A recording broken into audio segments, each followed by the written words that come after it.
님도사 정도령을 시다. 하하하. 예, 오늘은 천상의 가르침이 있고 미륵부처님의 가르침도 있어서 아주 간단하게 소개하고자 합니다. 그 전에 정치 운수를 잠시 두자면은 요즘 검수완박이라는 예 말이 장안의 화제인데요. 검수완박. 근데 이게 이건 어떻게 보면은 제가 봤을 때는 이 사악한 자들의 마지막 발악이다.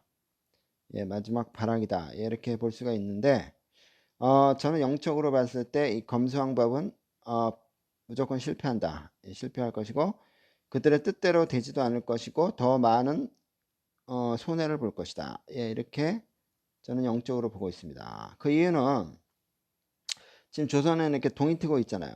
그리고 산모의 진통도 이제 서서히 끝나가고 있는 상황이기 때문에 이렇게 동이 트는데 그 빛을 가리겠다고 이렇게 막는다고 해서 그 빛이 없어지겠습니까? 결국은 그 빛으로 인해서 자신들의 사악함만 세상에 드러날 뿐이죠. 예. 자신의 사악함만 세상에 드러날 것이고 뭐 지금 뭐 서로 그 뭐야 권성동이가 사탄파가 그걸 했다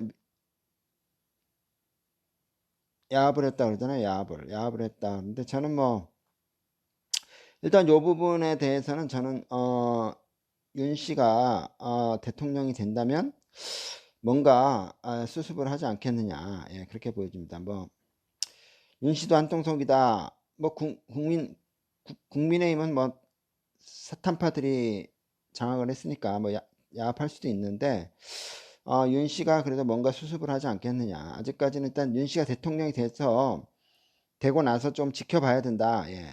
윤 씨도 한통속이다 이렇게 보기는 어렵고 윤 씨도 대통령이 된 다음에 뭔가 좀 지켜봐야 된다. 예, 윤 씨는 아무래도 성격상 이렇게 야합하는 스타일은 아니에요. 야합하는 스타일은 아닌 것 같고 어쨌든 국민한테 영웅이 되고 싶어하는 그런 기질이 있기 때문에 어, 이렇게 야바이 짓은 하지 않을 것이다 이렇게 보여지기 때문에 일단 대통령이 된 다음에 뭐 대통령이 되면 뭔가 헌법을 준수하겠다 뭐 수호하겠다 이런 말도 하지 않았습니까? 제가 봤을 때 윤 씨가 대통령이 된 다음에 좀 지켜봐야 된다. 예, 대통령이 된 다음에 좀 지켜봐야 된다 이렇게 보여지고요. 어쨌든 검수완박은 제가 봤을 때는 실패할 것이고 그들의 목적보다도 그들은 더 많은 손해를 예, 보게 될 것이다. 저는 영적으로 그렇게 보고 있습니다. 자, 그러면은 이제 천상의 가르침 중에 하나, 천상의 가르침에 대해서 오늘 한 가지를 얘기하고자 합니다. 죄에 대해서 한번 오늘 심도 있게 얘기를 해보고자 하는데요.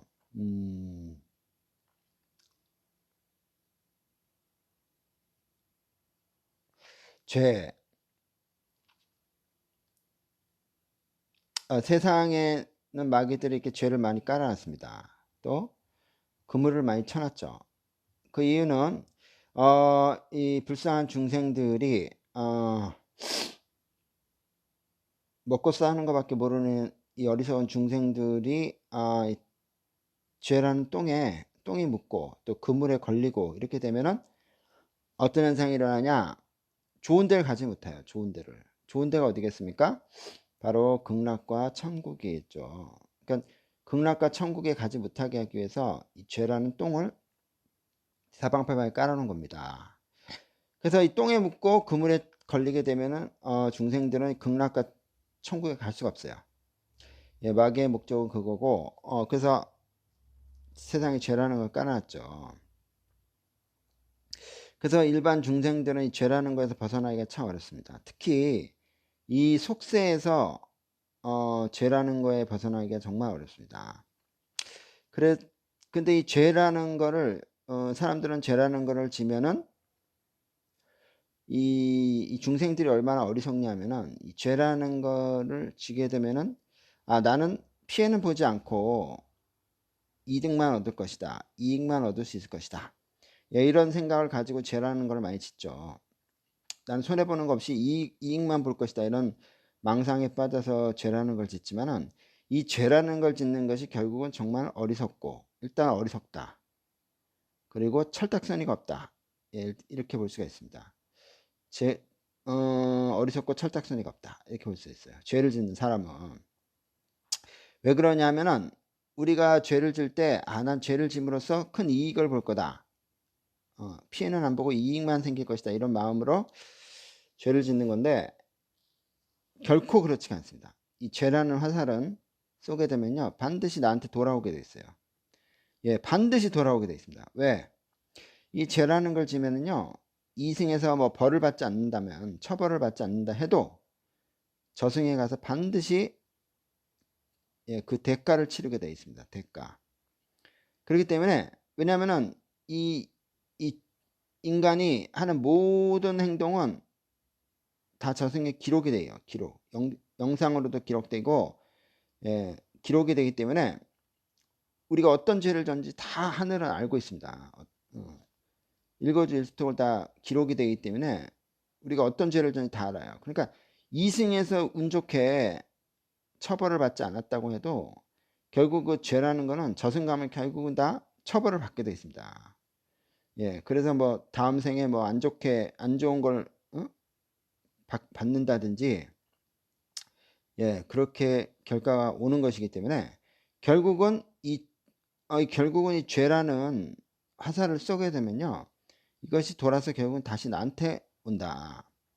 또 반대로 생각하면 우리가 덕이라는 착한 덕이라는 걸 베풀게 되면은 이 덕도 결국은 화살을 쏘게 되면요, 결국 돌아서 나에게 옵니다. 그래서 우리가 덕을 베풀면은, 착한 일을 하게 되면은 이승에서 어떤 그런 대가를 받지를 못한다고 해도, 이승에서 대가를 받지 못한다 해도 결국 저승 가서 그 기록이 다 남아있기 때문에 그게 복으로, 예, 다시 돌아오게 돼 있습니다. 예, 다음 생에 태어날 때 뭔가 복으로, 장애가 아니라 복으로 나한테 돌아오는 것이기 때문에 결국은 죄를 짓는 것도 내 살을 깎아먹는 것이고, 덕을 베푸는 것도 결국은 나한테 이득이 되는 것이기 때문에, 예, 그러니까 결국은 나한테 그 화살이 나한테 돌아온다는 거죠. 죄라는 걸 지면. 그러니까 죄를 짓는 사람이 얼마나 어리석고 바보 같은 거예요. 결국은 자기 살을 깎아먹는 건데, 그걸 자기 살을 깎아먹는 짓을 하면 어리석은 거죠.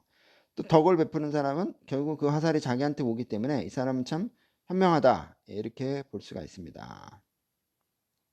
그러니까 결론적으로 죄를 짓는 사람은 어리석다, 어리석고 철없고 멍청하다, 이렇게 볼 수가 있는 거고, 착한 덕을 베푸는 사람은 현명하고 지혜롭다, 예, 이렇게 볼 수가 있습니다. 왜?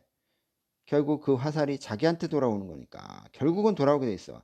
이승에서 안 돌아오면 저승에서 반드시 받아먹게 돼 있기 때문에 그렇게 되는 겁니다. 그러니 당연히 우리는 죄를, 누가 보지 않는다고 해서 죄를 져서는 절대로 안 된다, 이런 결론이 나는 거죠. 예, 이런 결론이 나는 겁니다. 그래서 착한 덕을 베푸는 사람이 현명하고 지혜롭고, 예, 똑똑한 사람이다, 이렇게 볼 수가 있습니다. 아주 간단하죠? 예, 그 다음에 두 번째는, 예, 부처님의 가르침, 미륵 부처님의 가르침에 대해서, 예, 잠시 간단 명료하게 방송을 할까 합니다. 자, 미륵 부처님의 가르침. 우리는 부처가 돼야 돼요. 결국은 부처가 돼야 됩니다.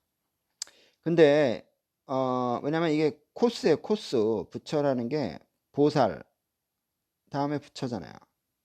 결국 부처라는 거는 하나의 코스예요, 코스. 인간이 성숙해지는 코스입니다. 인간이 성숙해지면 부처가 될 수 있는 거예요. 근데 이제 이 속세 중생들은 굉장히 어리석어요. 어리석고 멍청하고 바보 같습니다. 예. 속된 말로 좀 좋게 표현하면 어린애 같다. 어린애 수준이, 어린애. 정신 수준이. 그렇기 때문에, 부처가 되려면 힘들죠. 특히 이 속세에서 부처가 되는 건 매우 어렵습니다. 그러니까 속세에서, 속물로 살면서 부처가 된다는 건 매우 어려워요. 매우 어렵습니다. 이건 마치 서민이 몇천억의 재산을 모으는 것만큼이나 어렵다, 예, 이렇게 저는 개인적으로 보고 있어요. 왜냐하면은 일단은 속세에서 부처가 되려면은 모든 속세의 어리석은 욕심을 버려야 돼요. 예, 속세의 모든 어리석은 욕심을 버려야 됩니다. 이게 쉽지가 않죠. 그리고 자비심을 가져야 돼요. 무한 자비심. 중생을 정말 불쌍하게 여기는, 어리석은 중생들을 불쌍하게 여기는 자비심을 가져야 되고, 예, 베풀어야 되고, 예, 그리고 극락을 소망해야 되고, 등등등등 여러 가지 높은, 정신적으로 굉장히 성숙한, 예, 그런 마음을 가져야 되는데, 이게 속세에 살는 사람들은 쉽지가 않아요. 거기다가, 그러니까 예를 들어서 뭐 모두 속세의 모든 욕심을 버리고 입산수도에서 용맹정진하시는 분들은 가능할 수도 있어요. 이런 분들은 가능할 수도 있는데, 부처의 경지에 도달할 수도 있는데, 이 속세에서 속물로 그냥 막 먹고 사는 문제만 생각하면서 사는 사람들은 부처가 된다는 건 서민이 몇 천억을 버는 것만큼 어렵다, 이렇게 볼 수가 있어요. 그렇기 때문에 좀 힘듭니다. 그러면 뭐 전문가 코스를 밟는 분들은 부처가 될 수도 있겠지만 일반 속세 중생들은 힘들다. 그럼 이 사람도 어떻게 하냐? 이 사람들은 일단은 목적을 부처까지는 일단은 보기 어렵고, 일단은 부처까지는 목표를 두기는 어렵고, 일단은 극락의 목표를 둬야 돼. 극락. 예, 극락의 목표를 둬야 됩니다. 근데 극락의 목표를 두게 되면은 일단 극락, 우리가 그렇잖아요. 대학이라는 데를 들어가게 되면은 결국은 학사는 되는 거 아니에요. 학사는 받을 수 있는 거니까 극락에 들어가서 차분히 공부를 하다 보면 결국은, 예, 보살도 되고 신령도 되고 그 다음에 부처도 될 수 있는 거예요. 차분히 극락에 들어가면, 공부를 하면은. 그렇기 때문에 일단은 극락에 들어가는 게 중요해. 예, 극락에 들어가야 돼. 그러면 그 다음에 뭐 신령님도 될 수 있고 보살님도 될 수 있고 부처도 될 수 있고, 여기서 또 열심히 하다 보면 될 수 있겠죠. 그러니까 일단 속세의 중생들은 다이렉트로 부처가 되는 건 좀 어려우니까 일단은 극락을 목적으로 극락을 일단 목적으로 두고 기도 생활을 하면은 일단 극락에 들어간 다음에 또 차분히 공부를 하게 되면은 부처의 경지까지 갈 수 있다. 무난히 갈 수 있기 때문에, 예, 속세의 중생들은 처음부터 부처를 목표로 잡지 말고 극락을 목표로 잡아라. 예, 극락을 목표로 잡아야 됩니다.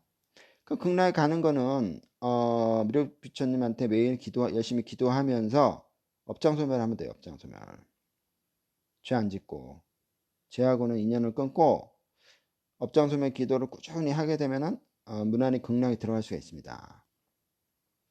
그렇기 때문에 일단은 극락을 목표로, 이 속세의 중생들은 극락을 목표로 인생을 살아야 된다. 그러니까 우리가 인생은 70년이잖아요. 인생은 7, 80년이지만은 극락은 영생 아니에요. 영생이기 때문에 우리의 목적은 극락이 돼야 돼. 이게 여기는 영생을 얻는 것도 아니에요. 인생은 7, 80년밖에 안 돼. 결국 우리가 속세에 오는 이유는 결국은 극락에 가기 위해서 속세에 오는 거예요. 자꾸 반복해서 성숙해져 갖고 여기를 들어가는 게 목적이기 때문에, 학생들이 맨날 공부하는 이유가 뭐예요? 매일 쳇바퀴 돌듯이 공부하는 이유가 뭐예요? 대학 가려고 그러는 거 아니에요? 대학. 그러니까 결국은 우리가 윤회를 계속 반복하는 것도 결국은 극락에 가기 위해서 그런 거예요. 성숙해져야 되니까. 그렇기 때문에 결국은 극락이 목적이다. 그러니까 이번 생에 극락에 나는 가겠다. 이러한 마음으로, 예, 공부를 하시면 충분히 극락에 들어갈 수 있다. 예, 미륵부처님을 모시고 마음에 모시고 그다음에 열심히 기도를 하면은 생명수가 내려오면서 업장소멸이 된다고 그랬죠. 제가 생명수가 내려오면서 정성을 들이는 기도를 하게 되면 생명수가 내려오면서 업장소멸이 된다. 업장소멸이 되면은 극락에 무난히 들어갈 수 있다. 이렇게 원리가 그렇게 되는 거기 때문에 극락에 들어가서 차분하게 공부하다 보면, 예, 부처도 무난히 될 수 있다. 예, 이렇게 볼 수 있습니다. 예, 이것은 미륵부처님께서 저에게 영으로 가르쳐 주신 말씀입니다. 예, 오늘 이 정도로 하고, 예, 다음에 또 좋은 영을 받으면 예, 방송하도록 하겠습니다. 예, 정도령이었습니다.